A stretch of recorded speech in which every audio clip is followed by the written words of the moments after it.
جی welcome back خواتین و حضرات. آپ ہیں سحر حسین اور ظفر بھائی کے ساتھ آپ کی یہ صبح صبح ہدایت، جس میں ہم اور آپ مل کر جو ہے یہ سفر طے کرتے ہیں 2 گھنٹے کا، اور پتہ ہی نہیں چلتا کہ کب یہ ٹائم گزر جاتا ہے آپ کے ساتھ. اب میں ظفر بھائی سے ریکویسٹ کروں گی کہ وہ ہمیں معصومین کی جو کچھ مفید اقوال ہیں ان سے ہمیں جو ہے وہ آگاہ کریں. جی ظفر بھائی. جی معزز ناظرین، میں پھر آپ کی خدمت میں آپ کے سامنے حاضر ہوں.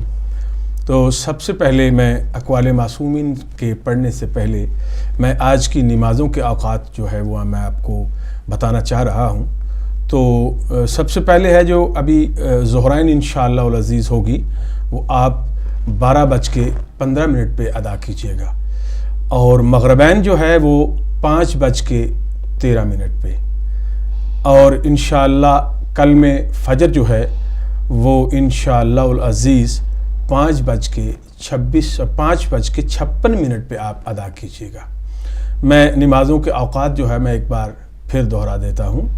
ظہرین جو ہے 12:15 پہ، اور مغربین جو ہے 5:13 پہ، اور انشاءاللہ کل میں فجر جو ہوگی وہ 5:56 پہ ادا کیجیے گا.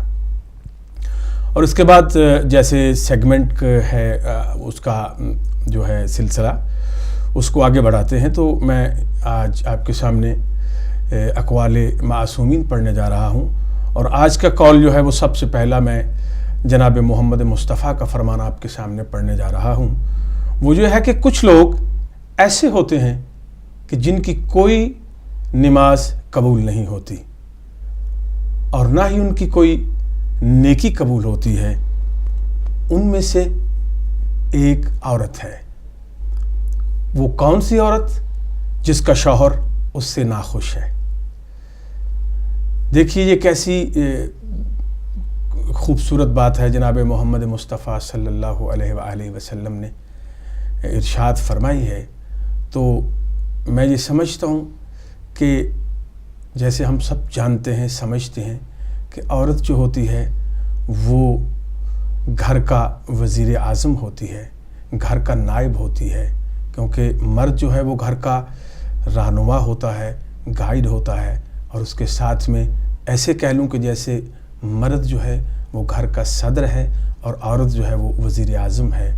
تو ان دونوں کو بڑی ہی کوآرڈینیشن، بڑے ہی تحمل اور بڑے طریقے سلیقے سے ایک دوسرے کو سمجھ کے آگے بڑھنا چاہیے.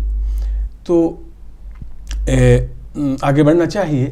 تو اس لیے عورت کو خاص کر کے جو بات میں عرض کرنا چاہتا ہوں وہ یہی ہے، کیونکہ عورت جو ہے وہ جب ایک گھر شروع ہوتا ہے، جب میاں بیوی شادی کے بعد اللہ تعالیٰ ان کو ایک خوبصورت زندگی اور امن سکون عطا فرما دیتا ہے، تو یہ سب سے پہلی درسگاہ ہوتی ہے. اس لیے کہتے ہیں کہ جب اللہ تعالیٰ آپ کو اولاد عطا کرے تو سب سے پہلی درسگاہ جو ہے وہ بچے کے لیے ماں کی گود ہے. تو جب ماں کی گود سے اس کو اچھی تعلیم و تربیت، اچھے طریقہ کار اور اچھا ماحول اور اچھی باتیں، اور میاں بیوی کا جب وہ ایک بچہ جو دنیا میں آتا ہے، جب وہ سمجھنے کی صلاحیت رکھنے لگتا ہے، تو جب اس کو ایک اچھا ماحول ملے گا تو وہ انشاءاللہ العزیز وہ ایک بہترین اور نیک شہری بن کے ثابت ہوگا. تو اس کے بعد ایک قول میں اور پڑھ کے آپ کی زحمت کو تمام کرتا ہوں. تو وہ یہ ہے کہ انسان کی اصل موت تب ہے. یہ جو قول ہے یہ جناب امیر علیہ السلام کا ہے جو آپ کی خدمت میں عرض کر رہا ہوں. انسان کی اصل موت تب ہے جب وہ کسی کے دل سے نکلتا ہے. تو دیکھیے کتنی بڑی بات ہے یہ کہ جناب علی علیہ السلام کیا خوب ارشاد فرماتے ہیں کہ انسان کی اصل موت تب ہے. ہاں ویسے طبعی موت تو وہ جب اللہ تعالیٰ کی پاک ذات نے اس کا ایک وقت مقرر کیا ہے، معین کیا ہے، اس پہ وہ دنیا سے جائے گا، چاہے وہ کچھ بھی ہو. وہ چاہے بوڑھا ہے، وہ چاہے جوان ہے، وہ چاہے بچہ ہے، اس کی ذات پاک کو اس سے کوئی غرض نہیں ہے. کیونکہ جتنا ہم اس کی ذات پاک سے جب اس نے پیدا کیا تھا یا ہم سے وعدہ لے کے اس نے دنیا میں بھیجا تھا کہ تم نے اتنا وقت وہاں پہ گزارنا ہے. باقی یہ اس نے ہم کو عقل دے کے اس لیے دنیا پہ بھیجا ہے کہ اس عقل کو استعمال کرتے ہوئے ہم صحیح راستے چنیں, صحیح راہ چنیں, نیک عمل کریں اور بھلائی لوگوں میں کریں.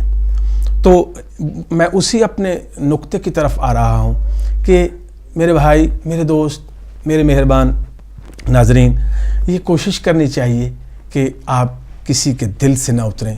اور ایک پنجابی کا جو ہے شعر بھی مشہور ہے, وہ میں ضرور کہوں گا, چاہے کچھ لوگ پنجابی کو سمجھے نہ سمجھے, کیونکہ ہم پاکستانی ہیں. میرا تعلق خاص کر کے پنجاب سے ہے, اور پنجاب سب سے بڑا صوبہ ہے.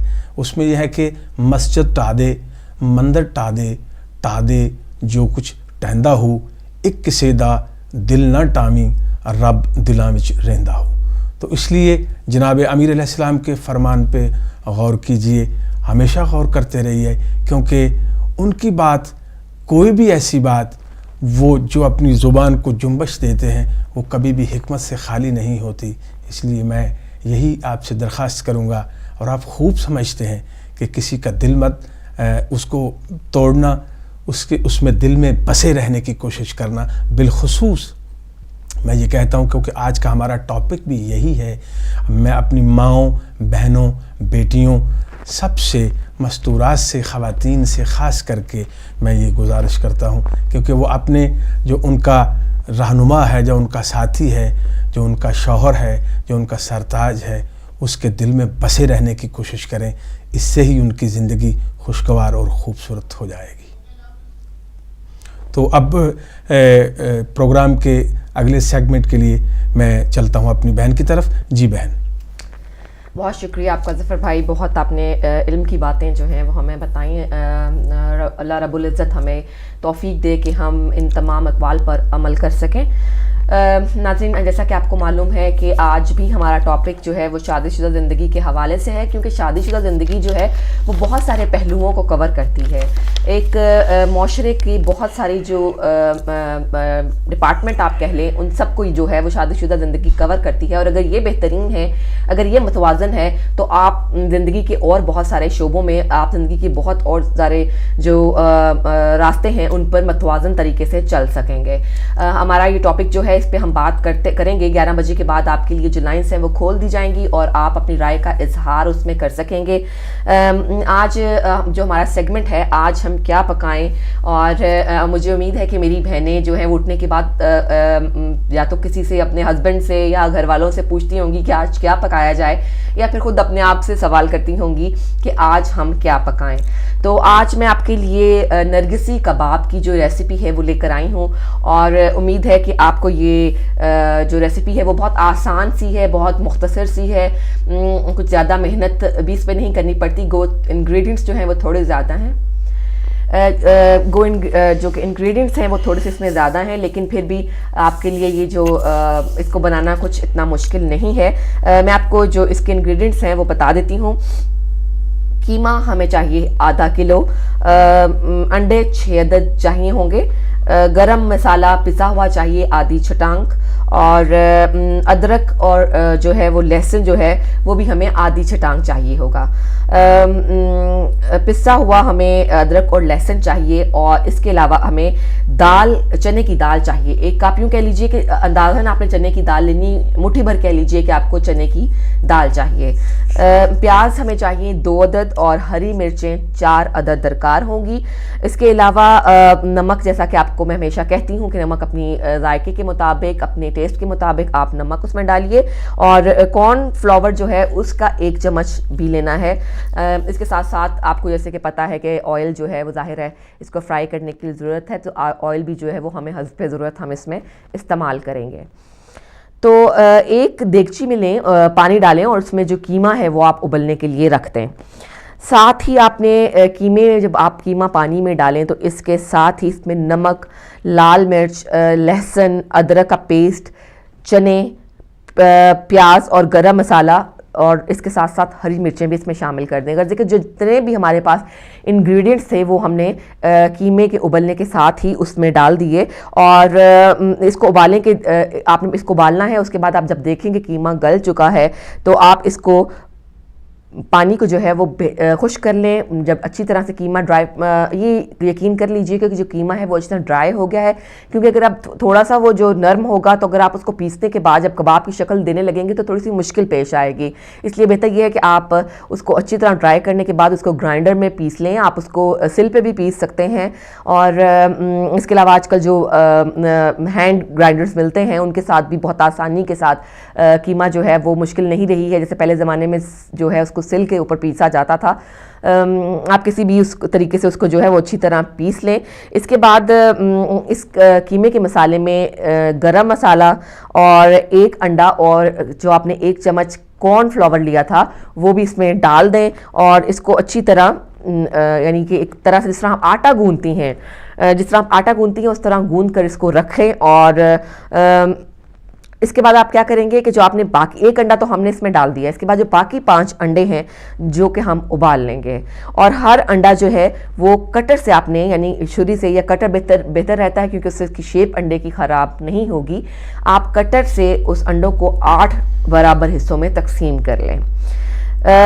پھر قیمے کی ٹکیاں آپ نے اس طرح سے بنانی ہیں کہ آپ ہر قیمے کی ٹکی کے درمیان میں 1 پیس جو ہم نے ابلے ہوئے انڈوں کے 8 پیس کاٹے ہیں ان میں سے 1 پیس جو ہے وہ 1 ٹکی کے اندر فٹ ہو جائے، اور اس کے بعد اس کے اندر ٹکڑا رکھیں، اس کو دوبارہ اس کی ٹکیا کی شکل دیں اور اس کو فرائی کرتے جائیں. بہت ہی مزیدار، بہت ہی لذیذ کباب جو ہیں اس طرح سے تیار ہوتے ہیں. آپ ضرور ٹرائی کر کے دیکھیے گا، کیونکہ یہ تھوڑے سے عام شامی کباب سے ہٹ کے ہیں، عام نرگسی کوفتوں سے بھی ہٹ کے ہیں، اور یہ ایک بالکل ڈیفرنٹ قسم کا جو ٹچ ہے وہ آپ کے دسترخوان کو دیں گی. تو ناظرین، یہ تو تھے آج کی ہماری ریسیپی، آج ہم کیا پکائیں کی ریسیپی، اور امید ہے کہ آپ اس کو ٹرائی کریں گے، اور اگر آپ ٹرائی کریں اور آپ کو پسند آئے تو ہمیں ضرور بتائیے گا. پروگرام کو آگے لے کر چلتے ہیں، اور جیسا کہ آپ جانتے ہیں کہ ہمارا جو ایک نیوز اپڈیٹ ہوتی ہے وہ آپ تک پہنچاتے ہیں. ہم کوشش کرتے ہیں کہ جو حالیہ خبریں ہیں وہ آپ تک پہنچائیں اور آپ باخبر رہیں ہماری کہ دنیا میں اور ہمارے گرد و نواح میں کیا ہو رہا ہے. ایک رپورٹ کے مطابق سال کے پہلے مہینے کا پہلا واقعہ 1 جنوری کو پیش آیا، جس میں کراچی کے شیعہ ڈاکٹر احسن علی کو نشانہ بنا کر شہید کر دیا. اسی دن اورکزئی ایجنسی میں شیعہ علاقے کے قریب ایک فٹ بال گراؤنڈ میں دھماکہ کیا گیا جس میں 3 مومنین شہید ہو گئے. یعنی سال کا پہلا دن 4 مومنین کی شہادت سے ہوا. یہ ایک سروے ہے کیا گیا ہے کہ جس میں جب سے یہ نیا سال شروع ہوا ہے کتنے جو شیعہ مومنین ہیں وہ اب تک شہید ہو گئے ہیں. 6 جنوری کے دن DI خان میں سید مجتبیٰ شہید ہوئے. اسی دن دوبارہ کراچی میں 2 شیعہ نوجوانوں کو شہید کر دیا گیا جن کی شناخت اسد اور سلمان کے نام سے ہوئی. اگلے ہی دن 7 جنوری کو پولیس اہلکار اصغر حسین کراچی میں نشانہ بنے. بات یہیں ختم نہیں ہوئی. 8 جنوری کو ایک اور پولیس اہلکار سلمان رضوی کو شہید کر دیا گیا. 9 جنوری کو کالعدم سپاہی صحابہ کے دہشت گردوں نے راولپنڈی میں ایک امام بارگاہ کو نشانہ بنایا جس کے نتیجے میں 9 مومنین شہید ہو گئے. 10 جنوری کے دن کی ابتدا کراچی کے شیعہ ڈاکٹر یاور سے ہوئی جنہیں سپاہی صحابہ اورنگزیب فاروقی گروپ نے ٹارگٹ کلنگ کا نشانہ بنا کر شہید کر دیا. اسی دن پشاور میں ڈاکٹر عاصم نشانہ بنے. کراچی میں مزید 2 نوجوانوں جعفر عباس اور نعیم جعفری کو نشانہ بنایا گیا. دن کا اختتام کوہاٹ میں وقار حسین کے خون سے ہوا. 13 جنوری کو شیعہ اکثریتی علاقے گلگت میں رمضان علی کو شہید کر دیا گیا. 14 جنوری کو DI خان میں ایک شیعہ کیس کی تفتیش کرنے والے اہل سنت پولیس آفیسر ASI کیسر کو مزید 3 سیکیورٹی اہلکاروں کے ساتھ شہید کر دیا گیا. 17 جنوری کو راولپنڈی میں دوسرا شیعہ نسل کشی کا واقعہ پیش آیا جس میں فیاض حسین کو ان کے 2 بھانجوں سمیت شہید کر دیا گیا. اس دن اقبال مہدی بھی کراچی میں سپاہی صحابہ کا نشانہ بنے. سال کا پہلا مہینہ جس کی ابتدا ایک شیعہ ڈاکٹر کے خون سے ہوئی تھی اب مہینے کی انتہا ہونے کو تھی. 30 جنوری کا سورج طلوع ہوا اور شکارپور میں جمعے کی نماز میں 70 افراد کو بم دھماکے میں شہید کر دیا جس میں کئی مومنین زخمی ہوئے. دہشت گردوں کی خون کی پیاس ابھی بھی نہیں بجھی.